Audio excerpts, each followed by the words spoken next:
Hey everyone, good day, good evening. Actually, it's a little later in the day than I usually do this. It's already been a full day for me. And, it's one of those busy days where you're like, I'm going to do the video.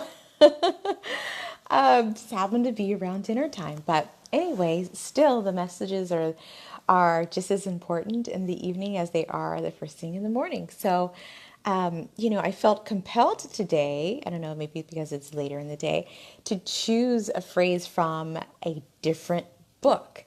And so the book I've decided, and I don't know if I'm going to continue with this book, but tonight I felt like I wanted to pull from this book. And the book is Marianne Williams's A Year of Miracles. So I don't know if you can see that. It's backwards again. But it's a really, really great book. Just little reminders throughout the day or every day of the year. I kind of use it. I don't go through it from day one to day 365. But I kind of do the same thing that we've been doing with the books is I just open it to a chapter or to a page and I see what the insights are for the day. So let's see what the book says today, and hopefully it applies to us in our life. Okay, so I'm going to close my eyes and we open. And okay, well, we've got two, right? And I'm going to go with the second one. This one feels a little bit more in tune. It is when I am internally still, chaos cannot move me. And, this is, to me, this is all about, that inner stillness. I meditate every day. I try to meditate for an hour every morning. And if I don't do it for an hour every morning, then I do it either, 10 minutes here, 10 minutes there. It's always better if I can do it all at once. But creating that stillness in my body and my mind and my heart is super important to how I go about in my day. So when I don't meditate in the morning, there's a complete difference between how I feel. So the morning that I do meditate, things tend to just, open up for me. The day moves smoothly. Everything is just right where it's supposed to be. My mind is where it's supposed to be. My heart is. I'm more open. I'm more loving. I'm more kind.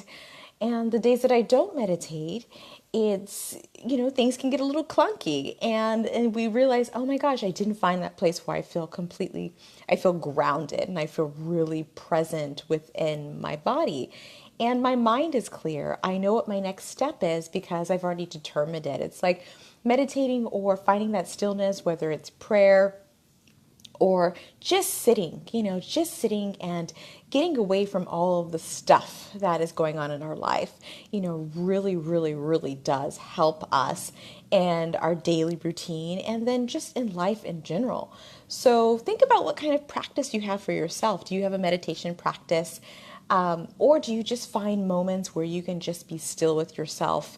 When we've got a lot of things going on, we have 1,000 things on our to-do list every single day. How do you break up that busyness, right? How do we break up that busyness, all of the chaos that is happening there, and allow for the space, the openness of, of the universe or whatever you want to call it to help you, right? So when we allow ourselves the time and the space and the quietness in our mind and our hearts, then clarity happens in every area of our life. So for myself, I'm going to continue doing my meditations in the morning, which helps create that still mind and still heart to go throughout the day. So what are you going to do? So are you going to take 10 minutes throughout your day, do it in the morning or before you go to bed? Maybe in prayer, you take that time, you ground yourself and you connect to a deeper part of yourself, or if you believe in a higher power, connect with that higher power, and just acknowledge that we don't have to be busy to accomplish what we want. We do live in a society where it's go, go, go, go. And sometimes it's like the more stuff you do, the more things you've accomplished, the better you are, or, the more you appear to be, superior or successful. And that's just simply not true. And I believe that the more we're able to slow down, the easier life can be, the more joyful life can be, and the more doors open up for us. So I hope you can take that with you. I hope that resonates with you, and you can find a practice of stillness and calmness in your life to get away from the chaos. If for anything, taking a moment away from everything and just being with yourself is a great way to get away from all of the noise and all of the stuff. I was driving this morning and I was just thinking to myself, it just felt energetically like a lot of people were going super fast and, tailgating and upset and honking. I had someone honk at me in my children's school parking lot because I was dropping off my kids and they weren't fast enough getting out of the car. And I thought to myself, oh my goodness, this person needs to take a deep breath. And I think that's the exact thing is we're constantly rushing to get to the next place, the next stage.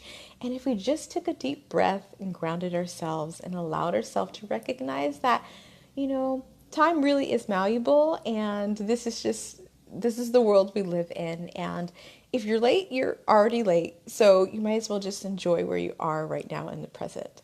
So that's it for today. I hope that you enjoyed it. I will be back tomorrow morning, bright and early.